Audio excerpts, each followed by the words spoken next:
All right, so we'll start the work session. It's going to be a utility rate adjustment presentation. Ms. Megan Smith, our Deputy Director of Public Works, Mr. Bob Gowing, Director of Public Works, and Mr. Don Rhodes, Town Treasurer and Finance Director, will present the item.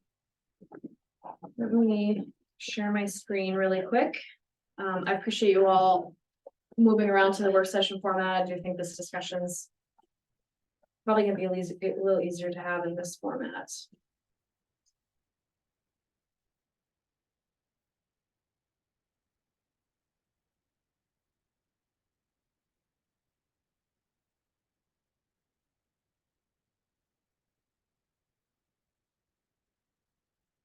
Let Mr. Moose get our visuals up here so we can all follow along.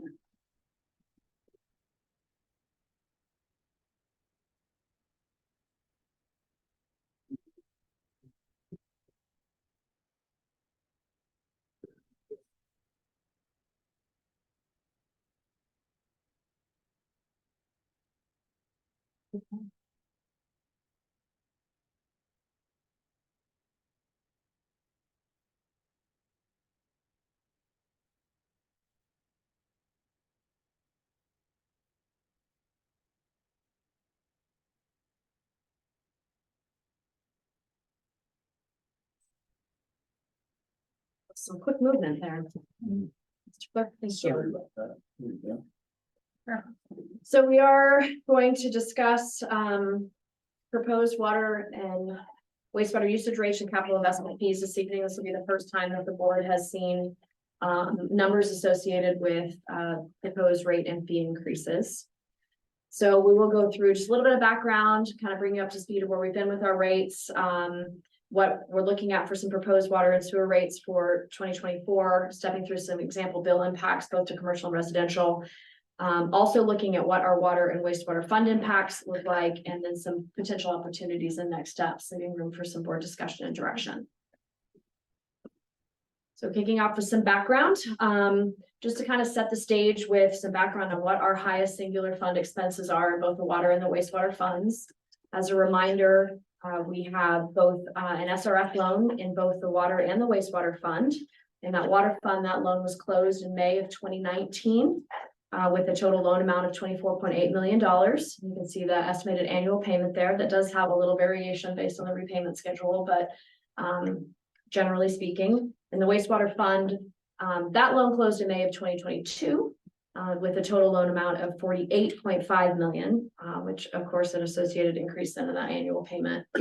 We also, as you're well aware, have a what seems to be ever increasing cost for our raw water through our North Pure lease agreement that we have in place, 40-year agreement that is in place that we're actively working to renegotiate now. But we have seen those prices as unit costs increase, 280% increase in the last 5 years. Going from $950 an acre foot to over $3,600 an acre foot is what we're paying. With a reminder of that 22 invoice was over $2.67 million. So you can see that one invoice payment is significantly higher even than our loan payment. So as a reminder of our kind of staggered approach to historical rates and fees, you can see that our impact fees had been stagnant for about 10 years until we did do that increase in 2021. That was 2 years after that loan was closed.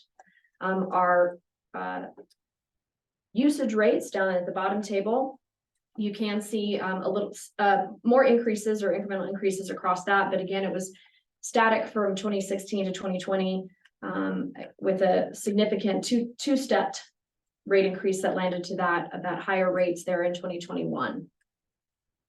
And several of the board members, a couple of current board members were here through all of that, and I'm sure remember it well. The wastewater rates and fees do look a little similar in terms of how often the increases have taken place historically, both for impact fees, or capital investment fees. I should warn you that I'm really bad about interchanging some of that terminology and internally. So capital investment fee, impact fee, plant investment fee, For our terminology and for this presentation, if I use them interchangeably, I'm not trying to confuse you. I do it by accident. But for my purpose, they all mean the same thing. Just to help, they're also called tap fees. Right, and tap fee is the other term for it.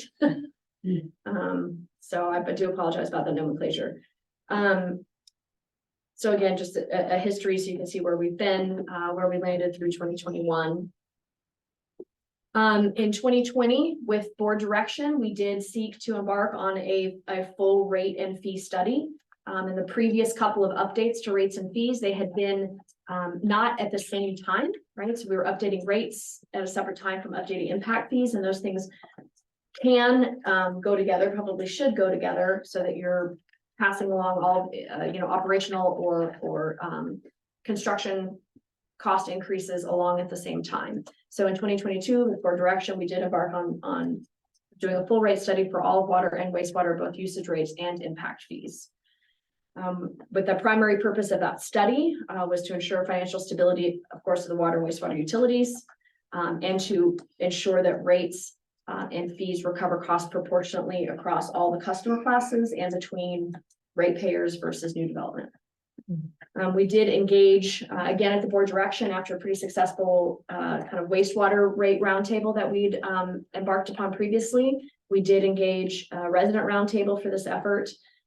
They were really utilized to help kind of set the tone for the policies and values that the town was looking to capture in the rate structure that we presented to the board. It was per their recommendation and encouragement that we wound up with a rate structure that embeds like that essential use rate volume in the base rate, right? So there's a minimum volume that's always included in the base rate.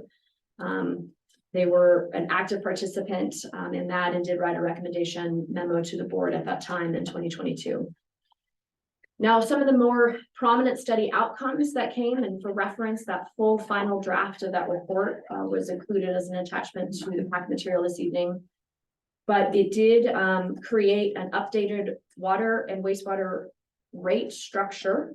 So we created a different set of tiers, a different way that we looked at what was included in our base rate versus our volume rate.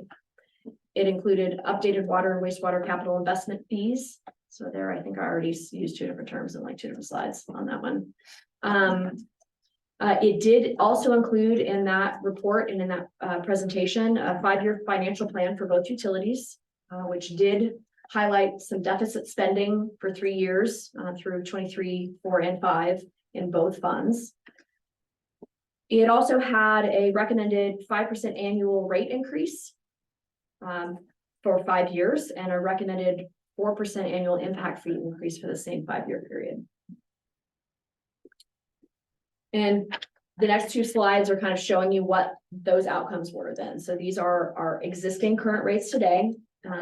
These are the rates that came out both for residential rates, both commercial and multifamily. This was the first time that we had set up in that new structure, rate structure development, that we did peel out multifamily as having a different rate structure than single family. We also updated all of the commercial and irrigation base rates and usage rates. Again, we came at it with pretty unique, not that unique, but very different for the town methodology for creating how we charge our irrigation customers as opposed to a tiered system. It's really based on seasonal use. So if you're using during those peak months of the year, that rate is higher as it's placing a much higher stress on the treatment facility. So that's where we get that kind of winter and summer variation in usage rates there. Similar in the wastewater scenario, it got pretty simplified. And this one, we sort of went the opposite direction. Our previous rate structure actually included a base amount of volume of wastewater treatment was included in that base rate. It was up to 3,000 gallons. But for some of our single customers, single folks living one person at a home, you don't necessarily use or create 3,000 gallons worth of wastewater. So we pulled that one apart to where there was no more volume assigned in the base rate. So that reduced that base rate fee. And then the charges are then captured in that per 1,000 gallons usage charge. For residential, as a reminder, that usage charge stays fixed throughout the year, and it's based on your water usage in the months of January, February, and March to capture your indoor use. So we're not charging people wastewater charges for outdoor use. However, for commercial customers, this is a difference there. Those commercial customers are charged, their usage fee is on a monthly basis. As we know, it's not just their variation of water use, and therefore production of wastewater can vary a lot throughout the year, depending on the kind of business that they have, from summer to winter, from month to month. So this was seemed a more reasonable way to capture and ensuring that they're covering the cost of their wastewater every month. There is a reduction factor that's applied to that to try our best to accommodate that in a lot of the businesses that we have. Not all of the water they use gets put down the drain. There is, for different production processes in their manufacturing process, they could lose water. If they're a brewery, they're not going to be putting all that down the drain. Even restaurants could be the same way. So there is that reduction of an assumed 15% reduction off of each month's water use. So we assume 85% of the water they use becomes wastewater. And then below that, you see our current rates for capital investment fees for both water and wastewater. Again, this was the first time that we had peeled out to have multifamily have a separate capital investment fee from single family. Was historically, it was just per unit, you pay the same per unit. The reality is it doesn't have the same impact on our treatment or on either end of our treatment systems. So that was accommodated there. So jumping off of that last slide from the rate and fee study, just jumping right into what those 5% and 4% differences would look like. I apologize, this is not my most reader-friendly table that I've ever put together, but to highlight, the red are our 2024 proposed rates. Adjacent to, in the next column, are current rates in black. So both the base rate and as well as the tiered usage rates. On the top, we have the residential, so that includes single family and multifamily on separate lines. And then on the bottom, there is the commercial and irrigation. And on the far right of that bottom table are the irrigation changes, and then those tiers across on the left there is for the commercial. So that is, it's a straight 5% increase, 5% to the base, 5% to each usage tier. Same comparison, maybe not as convoluted for these two tables. Again, it is 5% at that wastewater usage table at the top. But that second table there that sees a 4% applied increase on those red numbers, increasing impact fees for both water and wastewater. So what does that mean for our customers? I tried to keep these tables and slides really similar to how we had produced it and looked at it last year. So this is a pretty similar makeup. We have changed the format of our bills a bit, and so I tried to match that too. So what we're seeing here is quite similar to what it looks like on either a paper or the digital bill that residents receive. So the top two are looking at a kind of average or typical water or typical residential customer that uses potable water for irrigation. So these are folks that don't have non-pot irrigation. This would be like a typical house, assumed use of 4,000 gallons in the winter time on the left, and I think it was 14,000 gallons in the summertime on the right. So the top two tables are currents, and the bottom two is what it would look like under the proposed rates. So you can see, as an example of this average, an increase in the winter of a little over $5 a month. And in the summer, it would be closer to $12.50 a month with that irrigation. This is trying to roll through to capture some of the impacts for varying types of commercial customers. So I have in here a 3/4 inch tap that happens to be a restaurant. We've had some restaurants come and go, but this was just a general grab. And again, it's the same setup. And this is an instance, again, to see how the impact from summer to winter can affect both businesses as well. So this is 10,000 gallons used in the winter with 32,000 gallons of use in the summer. Again, it's that same 5%. So you're seeing close to $10 increase in total in the winter and more than $30 in the summer with that increased usage. And industrial, some of our industrial customers that are using much larger volumes of water would of course see then an even larger dollar increase between summer and winter, or just between an increased use in one month versus a different. This particular customer happens to still use more in the summer than in the winter, but it's not always like that given our different industrial customers. With again, the differences at the bottom. And then finally, an irrigation tap customer. One wouldn't expect there to be much in the winter. And in this example, fortunately, there wasn't a leak and they're not irrigating outside of typical irrigation months. That's not always the case, but in this particular instance it was. So you do see an increase in that base rate. That base rate does apply even if they're not utilizing water during that time frame. But of course, then you do see $100 increase for this over 100,000 gallons of use in the summer.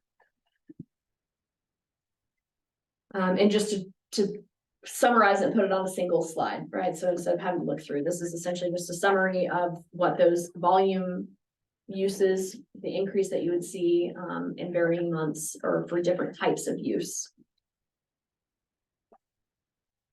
Now, water and wastewater fund impacts is fundamentally the root of this discussion. So diving right in, as a reminder, again, going back to that 5-year financial plan that came out of the Raftellus study in 2022, I did include and reference the appendices so you could find them in the report. Some of the primary notes to make about what those projections include. It did include a $4.5 million outside loan to the water fund that was assumed in the rate study at that time. It embeds that 5% annual rate increase for 5 years and the 4% annual impact fee increase for 5 years. TAP fee, capital investment fee, impact fee. And again, as a reminder, these show 3 years of deficit spending in the water and wastewater fund, 23 to 25. Now, there have been best laid plans can change.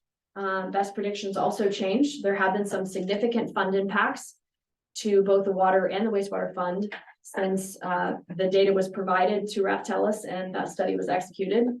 In the water fund, as you're well aware, we had a bill that was received in late 2022 that was $640,000 more than what we'd originally budgeted. Rate revenue for 2023 was darn near $1 million under originally projected. We did identify in this review, in this update of utilizing the models that were generated by Raftellus, we did identify a duplication of an ARPA funding grant. If you remember where we were here in June and July of 2022, we had an interim finance director that was leaving and we had a brand new finance director that was coming in. And there were some difficulties in tracking down exactly where the 2 tranches had they already been posted to the water fund. So what we had found in triple checking fund balance, beginning fund balances that Don had helped develop, the original, both tranches were already accounted for in the model. So the original fund balance that was executed in the model included the first tranche from 2021. And then there was a line item in the model, and you'd see that on the financial plan that captured that 2022 tranche as well to the water fund. So that was an unfortunate duplication. We have seen significantly reduced growth projections from what we'd originally provided and what those estimates were several years ago. We are currently, what you're seeing this evening and the numbers that are being produced and you've seen this evening and what you've seen in budget presentations to date have a reduction by nearly half of expected building permits for 2024. That projection kind of rolls forward. I will also say that those projections are very fluid and we're continuing to update that information as we get it. But it is very possible for some of those projections at this point to change as well. With a total fund impact, unaccounted for fund impact from the original 22 model of over $3.7 million. In the wastewater fund, there were fewer points of impact, though still fairly significant. The existing board members at that time will remember as we were trying to close on the SRF loan in the spring of 2022, we had to go through a defeasance process with one of our existing loans for the wastewater plant. Essentially, what that means is we paid off that loan by paying it to, this is where you can jump in if you need to. We paid off that loan by paying it to, what's the right word? Trustee. A trustee, Mhm. trustee, but you didn't get the money. Mhm. We paid off that loan by paying it to a trustee who would then hold that and continue to repay that loan for us. We also paid off a much smaller loan at that time, that $306,000. Those payments were not accounted for in that model. So essentially the beginning balance, fund balance that is utilized was overestimated by those dollar amounts. We also are seeing, as we look forward to 2024, a pretty significant impact from a projected significant reduction in building permits. Altogether, that's looking at a $2.9 million impact to the wastewater fund beyond what was originally projected in the Raftell study. That's the worst slide, I think.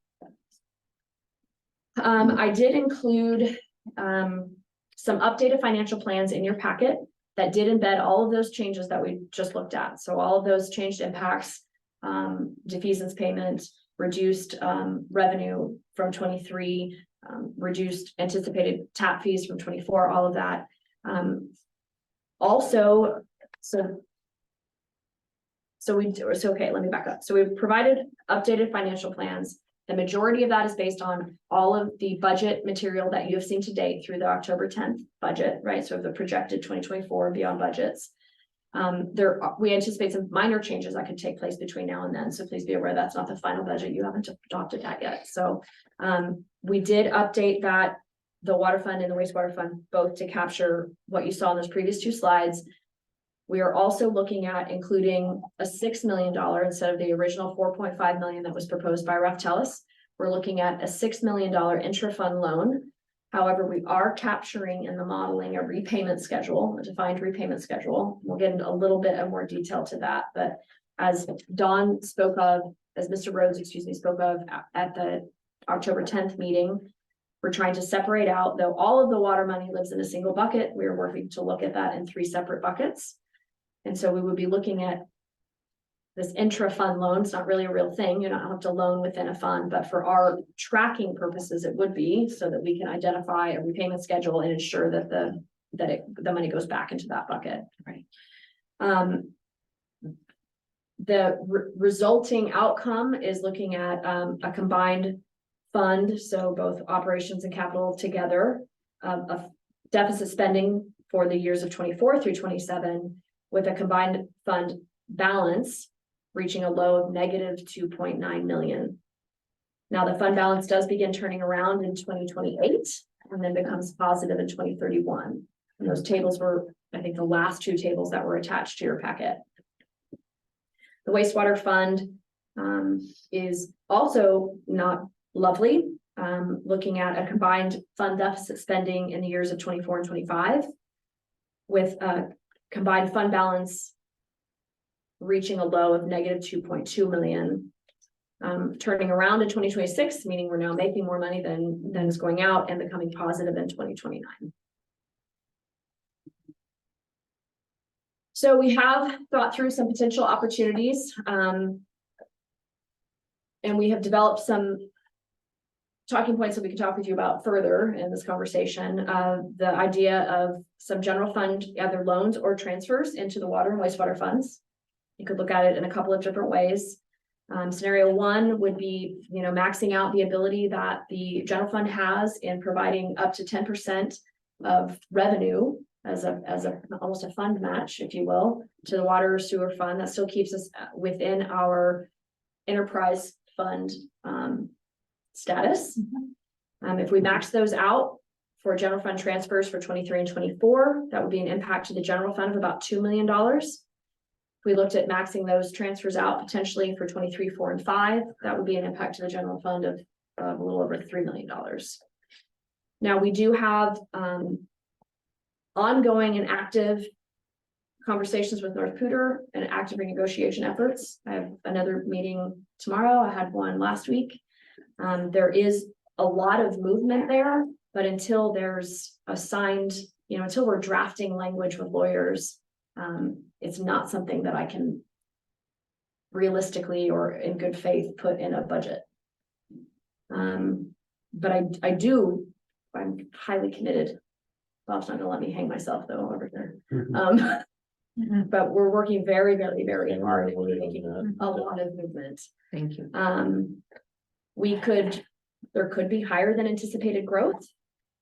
I don't know if that's tremendously likely, and just in the current climate across the Northern Front Range.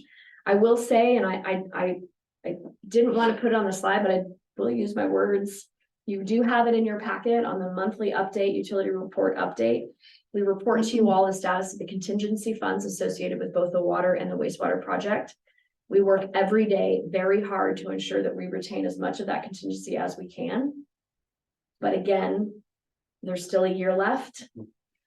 Not a year. 9 months. It's too soon to bank on those savings. There can be unknowns where, for example, we're dealing with a floodplain issue at the wastewater treatment facility through the county and the state.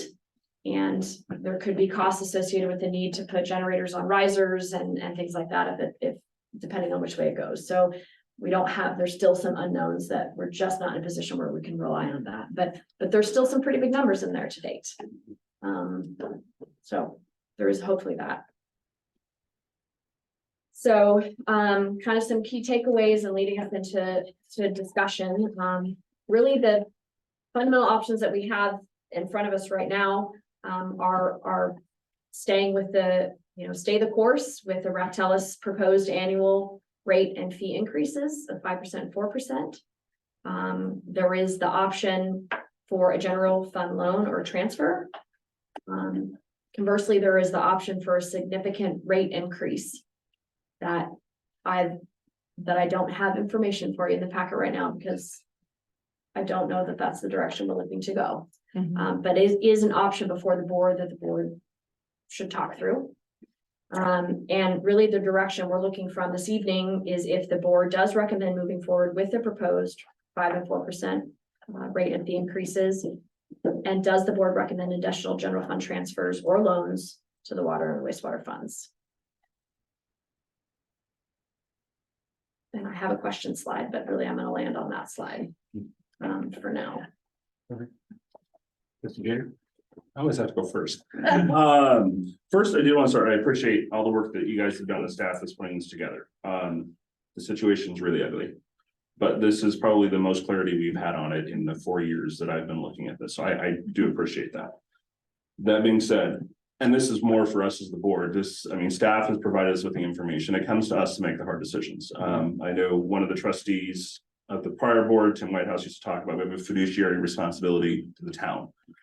And it was interesting that was brought up recently. That's not to individual residents. That's not to staff members. That's to the entity of the town of Wellington. When we're looking at a fact of we're going to be negative $3 million almost and $2 million in our funds, that's a massive problem. And that's got to be addressed. I look at it as this way. The first thing you got to do when you're in a hole is you got to stop digging. And that's part of the problem is we're continuing to expand positions and expand expenses within the fund. That's a problem because we're just making the problem worse. That being said, I think there absolutely needs to be, there's no question to me on doing the general fund transfers. We need to cut things in the general fund and do that. That's at least something we can do. I would like to try to avoid doing a significant rate increase and not, again, as a fiduciary, it's not that my responsibility is to make every single water payer's bill as low as possible, but at the same time, this is a multi-decade problem, and we've already put the majority of the pressure of fixing that problem on the ratepayers. Right? We've tripled or quadrupled at this point, I don't even know where we're at on rates over the last 3 years. So we've already landed a majority of that problem on their shoulders, and so I am not inclined to saddle more of that onto them. So I think that we need to look at where can we cut things in the budget. Again, this drives me nuts. It's not this board, but it's been in prior. Oh, it's $10,000 here. It's $20,000 here. Those dollars add up quickly. And when we're talking about again, it's not like we're going negative 10. We're not talking about almost $3 million in our water fund. We need to figure out what can we remove. I think one of the things that we need to look at, when you take our water fund, in our sewer fund, in our water fund, if you ignore the loan, because technically those are supposed to be paid by new building, which is a concern. But if you just look at the other expenses that don't have to do with the loans, our expenses in the water fund are $4.6 million. Our expenses in the sewer fund are $1.5 million. Of those expenses within the water fund, our wages expenses are $1.1 million. That's including wages and the overhead that's transferred out for wages. And then in the sewer fund, it's $1,039,000. And I know we're looking at a 6% increase in wages this year.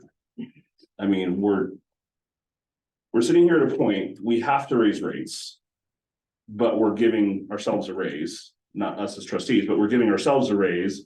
And by the way, our fund's about to go negative $3 million. That's concerning. So I don't know if we look at a smaller portion, if we look at holding on things that are connected to the water and sewer funds, because those are, again, those streets, other things like that, we can transfer things out of the general fund and we can fund things, no problem. With the water and sewer, we're limited, right? We can only do that 10%. We can't go 15, we can't go 20, the 10% is max. And as much as we need to do that, that's not enough to cover the deficits that we're talking about right now. And this is also the other concern with this is I appreciate Mr. Rose coming to solution, but this is assuming, right, this case of us going the 2.9 million, the 2.2 million is assuming that we take $6 million out of our raw water fund as a loan to help us get through this year, which is 60%, 70% of that fund right now, which are funds that are supposed to be set aside for purchase of raw water. So those have to be paid back, which means we now add in another loan payment, right? Because we've got to pay that back over 10 years. So you take the $6 million and if we don't charge ourselves interest, that's $600,000 a year. So those expenses that are already high in 2025 are going to go another $600,000 because we've got to start repaying that loan back to that water fund. So it's like it helps us get through this year, but we just there added $600,000 to our expenses. So we have got to, in my opinion, we've got to tighten the belt. I agree there's going to have to be some kind of a rate increase. I don't see a way around that. But I am absolutely not okay with us just saying we're going to saddle this on the backs of the ratepayers. We as the town have got to say, we need to stop spending. We need to figure out how to get this under control. I appreciate we've had ideas brought to us, but we've got to fix it on our end too. Can I stem off of one of the points you had said really quick before it kind of vanishes?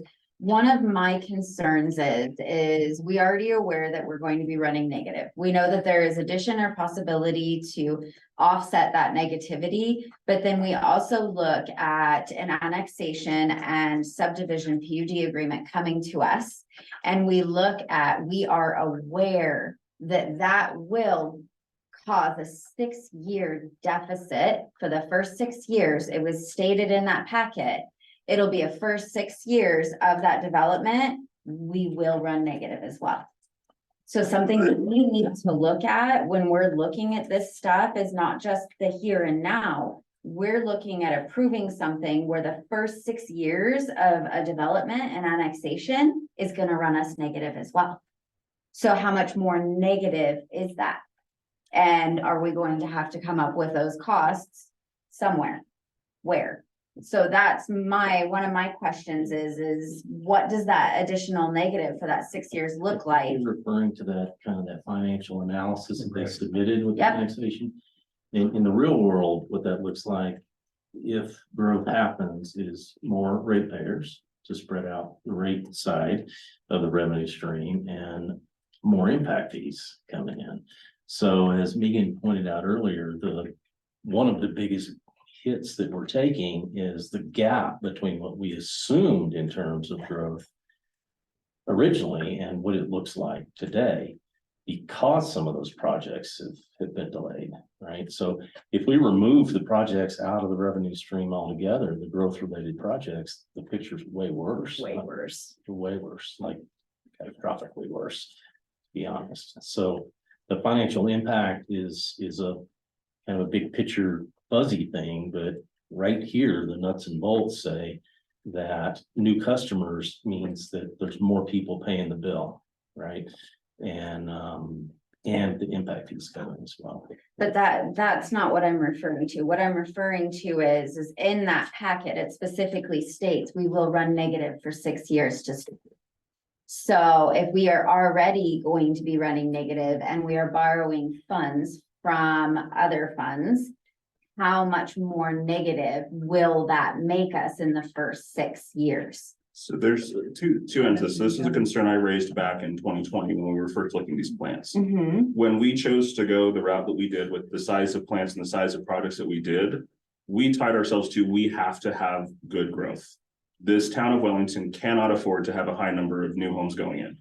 If this town does not have a high number of new homes going in, I mean, we're gonna go bankrupt. It's that simple. Because our fund can't afford it and our ratepayers could not afford to fund these loans. The only way these loans get funded is if we build new homes. So regardless of whether there will be additional costs, and this, again, I raised this concern back when we were first looking at this. That was one of the concerns I had, and the decision was made, we're gonna move forward with it as it is. And so that is unfortunately the situation we're in. If we don't grow, we go bankrupt. That's it. It's that simple. It sucks. I don't like it, but that's the reality of where we are, because there's, I don't even want to know what the rates would have to be. Yeah, for the ratepayers to support the. $580 a month. But what my question is can we go that negative? We have no, I mean. If we don't build The town lots, every ratepayers will go up by $580 a month. I've already done the math on that. Because they're paying the impact fees at that point. That's So I right. think the Yeah. question is, with But that's not with my the report question. that you have, what we need to find out is when they say we're going negative by, because it's in the financial impact report that was provided. I don't know what they're calculating that off of. And the understanding is they didn't run that based off, they looked at Wellington's budget and Wellington's staffing and said it's a guarantee Wellington. So I think it would be good to find out, and maybe when that's brought back to the board, they can present when they determined you're gonna go negative, what is that based off of? Is that based on us building pipeline? Is that based on us hiring new planners? Is that based on us hiring? I don't know what those expenses are based off, so it would be good to understand what goes into those numbers, because I think what Bob was trying to say is those may be more theoretical numbers, but I think the concern that trustee Cheats has, which is relevant, is if those are real concerns, we need to figure out, one, is there a way to defer those expenses? Right? If we know, hey, there's certain things that we're gonna have to pay for, can we defer those to 2027 or 2028 when the fund is beginning to go positive versus expending those in 24 or 25 when we're in the negative? So I think we need more information on that. And Again, will that impact the base amount that we have to have in those accounts according to those loans? the annexation, the loans, the amounts in the loans are required based off of our loan covenants, which go on, they are driving off of the repayment and the percentage or something. So that has nothing to do with new growth. The only impact that new growth would have on that is we would have impact fees to supplement what we have coming in from the rates. There's something else I was gonna say. And I lost it, so. I apologize. No, it's okay. So I think it's a legitimate question, but I think we need to understand what those costs are, because just because they're in a report, they might be true, right? If they're true, that's a concern we have to take grant, because then it adds to the expenses we already have. So I think we need to figure out in reality, right? This is what a theorist says when they look at things, but we need to know in Wellington's real case with this real project, what would these costs actually look like and when would they have to be incurred? Because that would have impact as well. Data for that financial impact analysis, did we? I mean, there's none of our data that's in Okay. that financial impact analysis. Well, maybe we do our own Very internal. general, well, that's basically what this is about, this Yeah. rate study presentation. Yeah. It has far more detail, specific detail. and So it's actually, taking that development into account then? we're assuming, the growth assumptions that Megan outlined earlier. 70 The 70 is what's in there now. for 24. What's 25?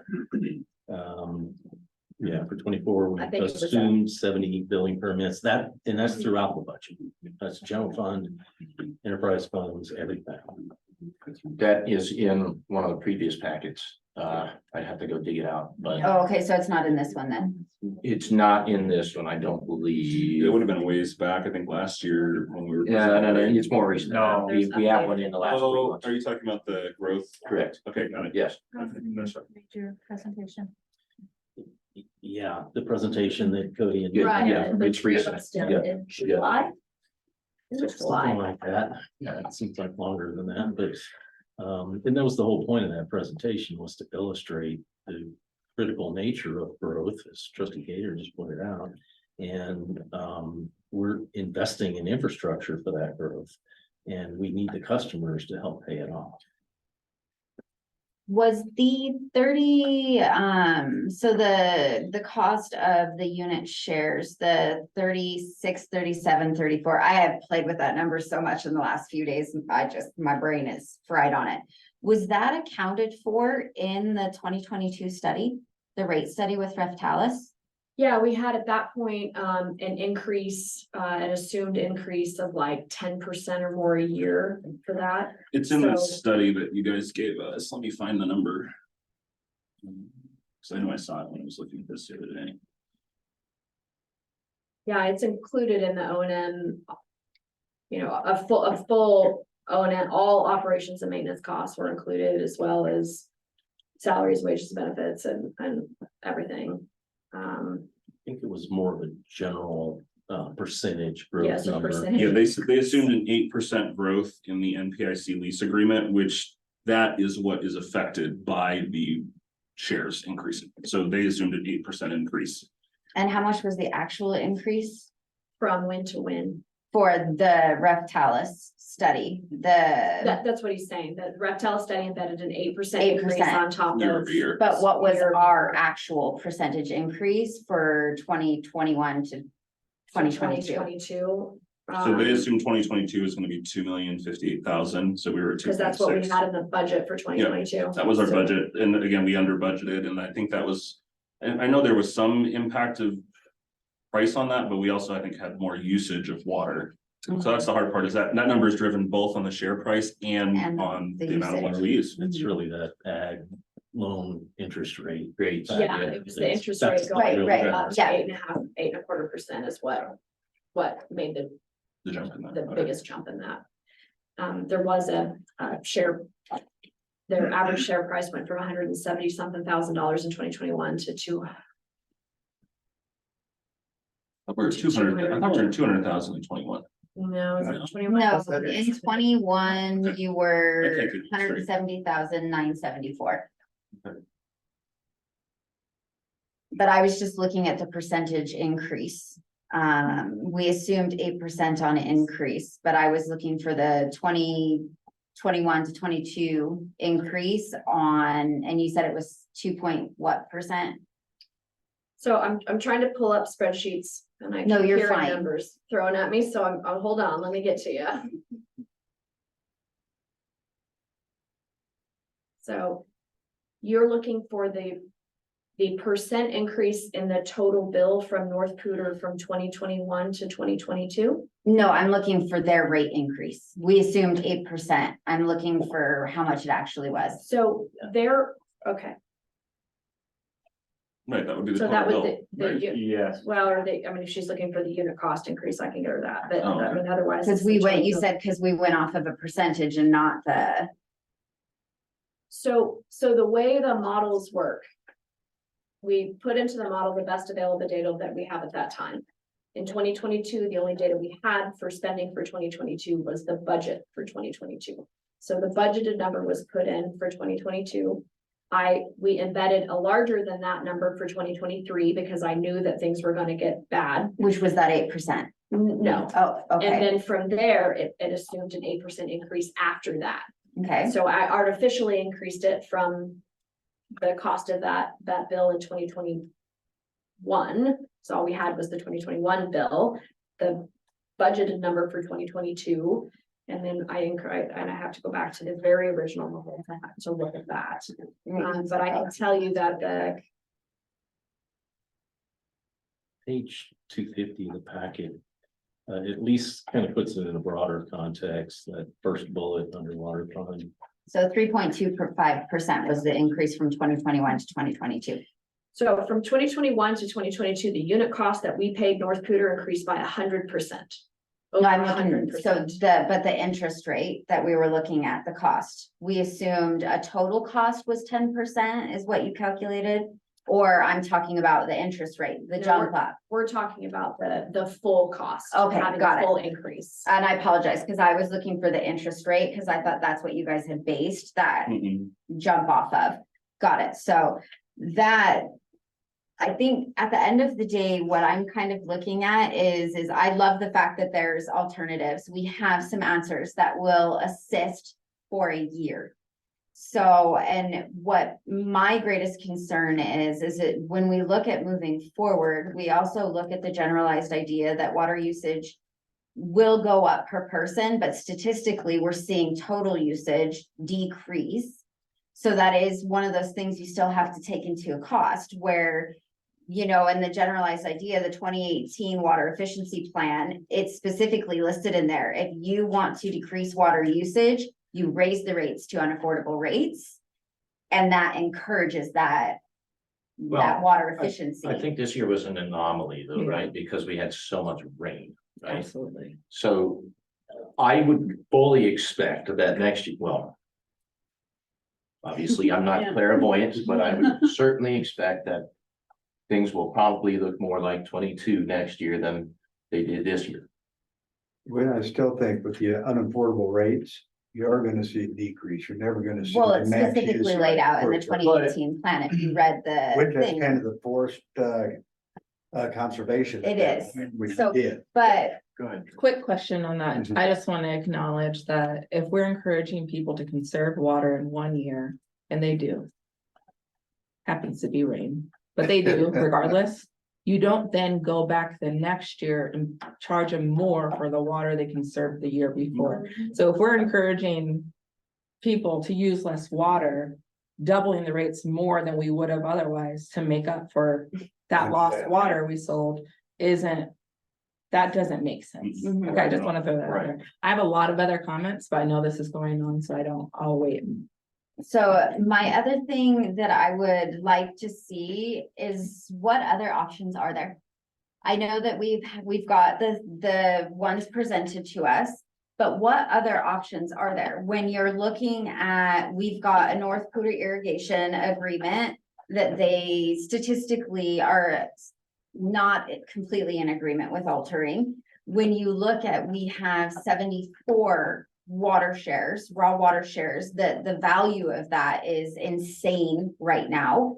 When you start looking at the emergency backup plan for a secondary water source provider, when you start looking at, is it safe to say that using or utilizing shares that we already have that are not usable to us would be awesome bargaining chips going to the table and looking at a secondary water source? Would it not be one of those things at 250K a share at 74 shares? The amount of that, it's worth something to someone. So when you start looking at, should we look at water, you know, the raw water that we aren't able to access? Can that be a negotiating chip to look at contracts where people are willing to not make our water cost almost But- $4,000 a Yeah, unit? go for it. Might I recommend that just for the purpose of this working session, that we consider the options and talk through those before we do more creative options? So that way we're thoroughly going through what our staff is prepared to talk about. And then we then- can have yeah. further work sessions. Absolutely, and Absolutely. then maybe recommend other ideas for the future, but the point is, a brand new idea at this point is not feasible for 2024 budget. So I would love to just jump into the options and solutions as provided first, just so we can talk through that, because I just don't think that's the use of our time. If they're not prepared to answer or prepared with what you're recommending, if they're not prepared to speak to that, that's not gonna be That blows progress. our work session out of the water. Yeah. So I agree that we want to focus on things we've got here, but I do want to make sure that we need to not be cutting off other Yeah. trustees because we all have different opinions and we need to give people the opportunity to share those. So I know we all want to talk, but I don't want to discount. Again, we need ideas. So it's good to hear them. We may not be able to hash them all out tonight, but I just want to make sure that we're not cutting people off. No, I think those ideas, I think we need to figure out what those ideas could be, but we definitely can't talk through them right now because we're not prepared with, there's a lot of ideas that you just brought. But there's no way we can respond to those right now or do the research is required on all those right now. That's not what I was asking Okay. for. What I was asking for, is it even an option? Is it even worth So let's a let talk? Down. So Megan knows more about this, but she is talking to North Booter now about a carriage agreement Mhm. that would allow us to bring some water into Reservoir 3 outside of the contract. So Okay. there's actually quite a lot of work going on relative to finding more efficient sources of water. And that was my Cost question, is effective. it even worth We- touching, or is that Well, we're something that already- is just like, oh, She's let's not already neck even, deep in it, so. Yeah. let's not even talk about this, so I just And wanted that's to gonna be know. followed up in the Yeah, executive session. executive session, I was Yeah. gonna say. Got it. I just didn't know if it was anything that we should even talk about at this time, or, so, thank you, trustee Gator, for doing that. But yeah, no, it's one of those ideas where I am honestly just trying to look at it is, I understand rates have to increase there, we have to pay back the loan, but at the same time, I also am sitting here saying, enough is enough. I get it, our residents are feeling it from every side. I mean, that's power company, that's water, Mhm. there's so much more heat. I've hit a point where my house is in a small subdivision, and I can't even tell you how many for sale signs are in my subdivision right now. And it's not a normal thing to see. I don't want to keep increasing these rates where we're pushing out the possibility of, I mean, you ask anyone within a 50-mile radius of here and everybody already knows about our water issues, and we don't move there. That is the most common thing. If you want exorbitant utility fees, Wellington is where you go. So I don't want that to become the norm, I guess, is what I'm looking at. It's not a huge increase to someone like me, but to a senior or to someone who has that very planned, making ends meet budget. I mean, even $30 makes a difference on what they're putting on their table.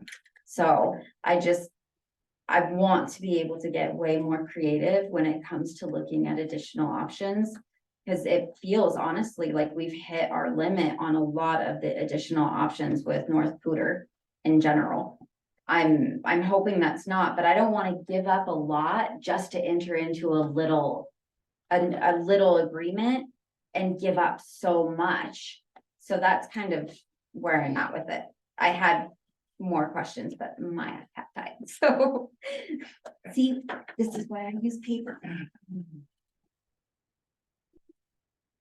Trustee Daly? Okay, so first of all, I really appreciate that all your estimates and budget for 2024 are based on the most conservative options, and that you guys are already working on so many other opportunities to improve that situation. So, but I agree, it is the safe choice to not include those within our budget. So I just want to acknowledge, I appreciate all those other options that are being pursued right now. The question I have is on October 10th, we had the budget presentation regarding water and wastewater funds. I wanted to return to that just to make sure I'm understanding everything correctly. So within that presentation, it was talking about fund balance. It included the interfund loan. I'm curious on the list that we have of significant fund impacts. Are all of those or any of them not included in that budget presentation that we had? Has any of that changed since then? Or am I looking at this, which is also the same numbers as, or similar? I don't need them to be exactly the same, because I want to get an overall idea of the fund balance, and it was more visual understanding to me in the budget one, just because of how my brain works, but I appreciate both. I'm scrolling. Can you tell me what page that? Are you in the 106. packet? Yeah, 810 is the packet, 106, and this was the water fund reserves Water page from reserves 2024. 24. So this is from the 1010 presentation. Yeah, Cause I see some of the considerations, the significant considerations already included here. So I'm curious of what additional ones wouldn't have been. So in, That make it in different. what you saw in 2020, on 1010 in that water fund reserves 2024 slide, which is Uh-huh. on page 106 of the packet. It did capture that intra-fund loan. Okay, So that was captured in that presentation at Right. that point. That did also include a repayment schedule at that point. Mhm.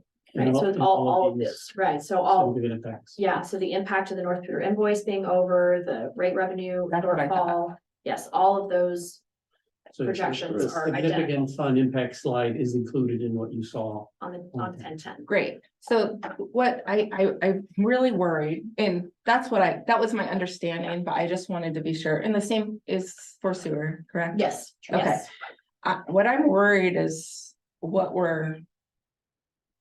maybe we're doubling the concern right now, because I think they did a really good job of outlining the significant impacts. But those are already included in the budget that's been presented to us. So when we're talking about fund balances, those are all included in there, and then the end fund balance being 3,269,948. Right, which is, that's what I'm seeing for water fund reserves. Wait, yep, that's where I'm at, water fund reserves. Does that include the 1.3 million that you guys found as a double entry? yeah, Yeah, yeah, for the fund balance, the total for water fund reserve balance. we made sure that the rate model synced up with the budget model. That hadn't been done before, so we can Okay, kick and tie those. together. so just to be super clear, because I just want to make sure my brain's on it. So everything within the water fund reserves slide that has all the significant impacts and includes the Raftellus 5% and 4% that we'd see Yes. otherwise. So all those changes, as we kind of had planned previously, are already included in here. And within that, we're still meeting fund balance For the whole fund, yes. when you for were the at whole SB. fund. Okay. And And not what is, for the separate one? Right. Got Not it. if you break them up into 3 buckets. no, the whole fund balance for the entire water fund, but not for, the raw water versus the, Correct. right, but overall meeting fund balance. Right, for both sewer and water funds, we're meeting fund balance requirements. Correct. Okay, so when we see the negative numbers, I'm afraid that what people are thinking is we're not only not meeting fund balance, but we're negative $3 million. So am I understanding correctly, or where am I at? Because if Yeah, those are already included, You are, we were trying to tie back the last time you saw the rate model and Okay. show what were the changes from the last time you saw the rate model, okay, not from when you saw the budget 2 right, weeks ago. okay, Yeah, so this is all included in the budget you saw 2 weeks ago. great, We just wanted to make sure that you understood the changes from the last time you saw the rate model. okay, Now, I think, please, okay, But you're what I smart. think you were getting at though is that negative fund balance, the deepest negative that we get, it doesn't happen in 24.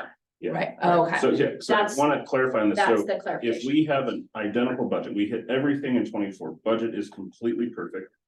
In 2025, we have the exact same budgets, all revenues, all expenses, nothing changes. Our water fund, because our starting balance in our water fund is $10.7 million. Our ending balance is 3.2. Okay. Our water fund goes negative $7.5 million. So in 2025, if nothing changes at all, no extra revenues, no extra expenses. 2025, we will be at a negative $4 million fund balance. So yes, 2024, we're okay. 2025, we're not. that's why we're seeing the negative in those years, okay, Yes. that helps me. So I hear a lot of what you're talking about, trustee Gator, and I see another, the opposite end of that. So, I mean, we can't cut a lot of the items that you're talking about operationally, staff wise, those, those things are required plus more, so there's no wiggle room there.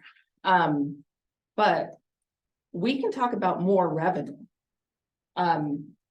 We can talk about moving development plans quicker so that we can have more impact fees. Because impact fees is the biggest deficit from what I'm seeing here. Because we shouldn't have ratepayers paying the price of the impact fees from development should be paying, right? Correct. So right now, the only. Other than the potential cost savings, which there's a ton on the table, so that's fantastic. But we need to bring in more revenue. We need more impact fees. We need growth. We have to grow in order to give relief to utility payers. But would you say you're not in favor of exorbitant rate raises? Oh, absolutely. Thank No, I'm so concerned Yeah. about Or I think affordable. for all improvements Oh, in that, absolutely. I think correct? that's assumed for everyone. Perfect. Absolutely. I think probably, but yes, if we can get consensus, right, I think most of us, 5 and 4% seems. That was, the direction we need to that go. was modeled. The only concern I have is why is impact 4%? Why don't we just keep them, like if, Why would why, you do both I understand, at I five? understand the model works differently, but I'm like.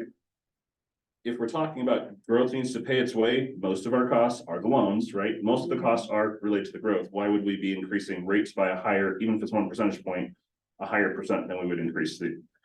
At minimum, I understand there's numbers behind all of that, so I'm not saying there's not numbers there. I just would be. Definitely the optics of it don't look good. Hey, we're gonna charge 5% increase to the residents and 4% increase to the developers. It looks like, even if the model works differently, it looks like. We're cutting a break of 1%. I think if you wanted to say 5 and 5, that'd be just fine with me. That's my only, yeah. So we're actively, like very actively in negotiations, all these things, working on reducing our costs right now. Right. So I think we should give the same attention and push from our board to actively increase impact. Actually actively get the development needed to pay for these things. Mhm. So I hear so much on save money, save money, save money. I absolutely agree. And I think our team is owning it and like really working towards this. And this is amazing. So, but we have to give the same attention to the revenue. We can't just cut all the costs. That's not possible in a lot of cases. We have to do the revenue too, and the utility payers can't pay all of that. We cannot increase and put that on them. Well, So, and not to cut you off, but I mean, all of that's very straightforward, right? Yeah. If we do not approve Saddleback and we do not approve Sage, we will not have the lot inventory available to us for any of that to happen. and utility Fantastic. rates will go up for everyone. That's correct. Yes, Tremendous. tremendous. Huge, $580 a month. Yes. So I just want to draw attention to that because I see the focus and I agree. I'm not going to say let's not save money. Absolutely, we should, but I also know we're actively pursuing that. So we need to give that same attention to actively pursuing more development. So that was the point I wanted to say there. I agree, 5% and 5%. And we should definitely look at transferring funds in to help out. From general. I know, yeah, from the general fund, I know people are getting killed right now, all from every avenue. You know, I think Social Security is having a 3.5 increase this year. We're doing a 5%, insurances are doing 20, 25, whatever they are. I mean, the low income people, the people on fixed incomes are taking it bad right now. So, you know, one thing about, we gotta make this a place, a halfway affordable place still. So, that's, yeah. I fully agree. Right. And I like scenario 2, which was Right. 23, 24 and 25. I And- know that's a lot coming out of the general fund, but it's exactly the point that you're making. Is that we can't. And the problem with the growth is it's not a local thing completely. You can't force It's it. national, you know, it's directly affected by the interest rates. I mean, we're not the only town that's seeing a major impact on our growth right now. And, you know, I lived through the 70s, early 80s, where there was bunches of, developers went bankrupt that had been in the business for a long, long time. So these things can have a negative effect. So we have to plan for the good, but we have to plan for the bad too. Yeah. But we have to, I think, I agree with you, we gotta be as aggressive as we can, not only in making our town more profitable from growth of people coming in, but also the industry, also businesses. And I know we got an economic development person now. I mean, we have to start pushing this stuff and making sure that, you know, anything and everything we can do. And, you know, I hate to say it, but I think the bridge out there is gonna be the biggest deterrent. Now, hopefully we can get that taken care of. Or maybe the second entrance going down the road some, coming into our area. I will say we don't have economic development. We have a business and community But liaison. hopefully But that's the- where we that's the wanted path to to start start, right? developing too, right? And the last thing, I'll keep it really quick. I agree with trustee Teets there about we need to look at something else to give us some negotiating edge with Northern Pooter. You know, if we only got one provider of water, they could do whatever they want. They've been doing that. I mean, they almost hostage the way it looks like over there. So I mean, the increases that they've done is ridiculous. I don't know what a pipeline tapping into another source of water would cost. But if you're looking at 5, 6, 7, you know, $100,000 a year extra costs that we're paying right now, that'd probably go for developing a pipeline pretty good. And if we got that second negotiating party, I don't think they would be doing what they're doing to us now. I do want to reiterate, they're not, their board is not intentionally increasing something that's not outlined It's very question- clearly in. I got a in the question on that. agreement. Have you checked what they charge in comparison to some of the other providers around this area charges for the water usage? I mean, are they right in line? I mean, is everybody else going up as highly as they are? Or are they charging double the amount?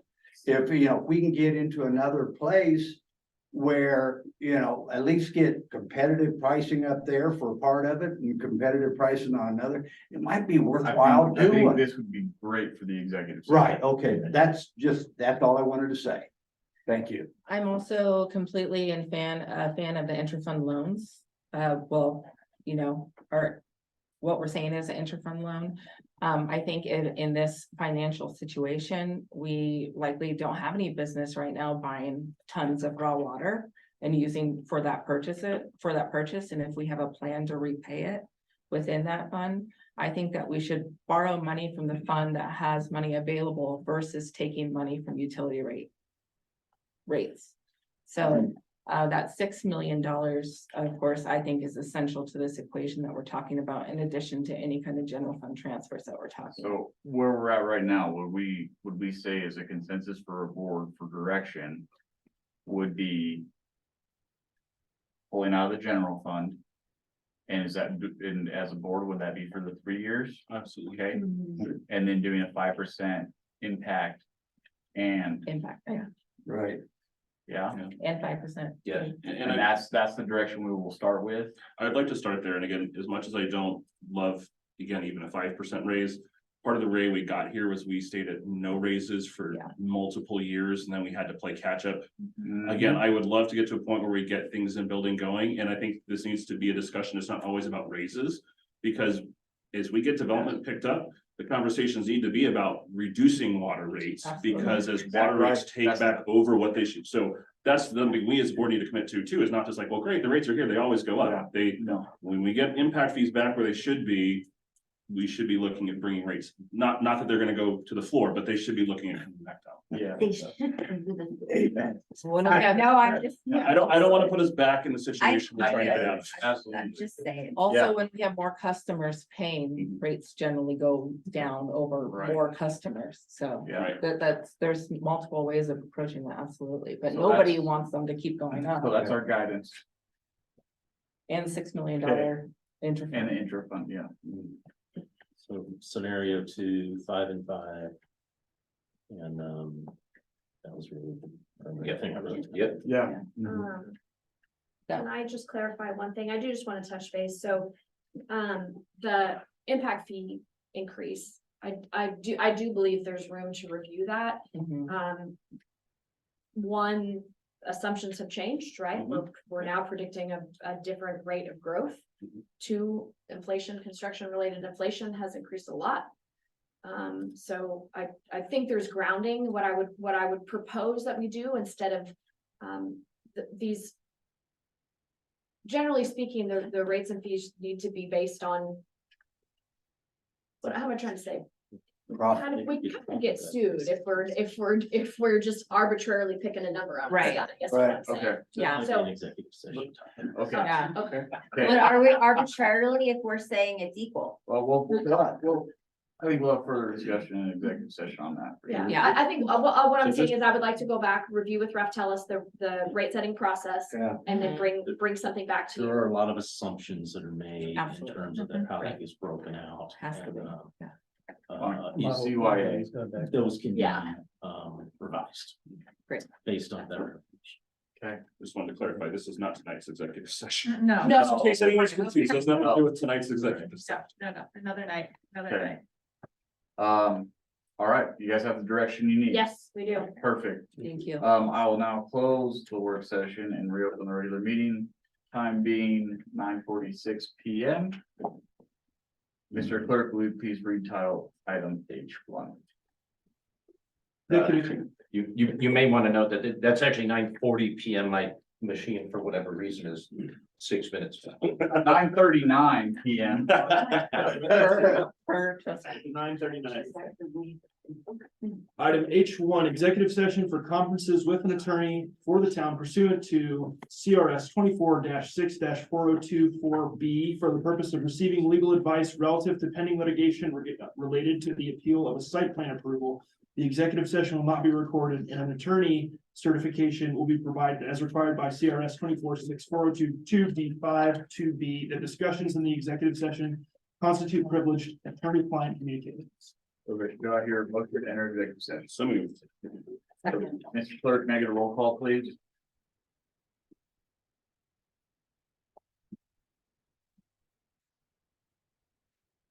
Trustee Gator. Here.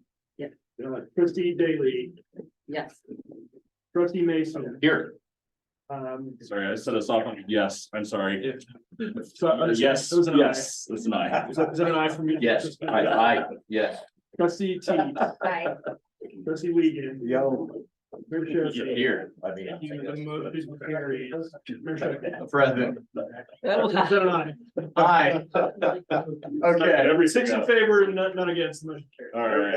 go. I now open the executive session, time being 9:41 PM. Members of the public are directed to leave the building. Members attending virtually, please note that the live stream will be discontinued for the duration of the meeting. Take care.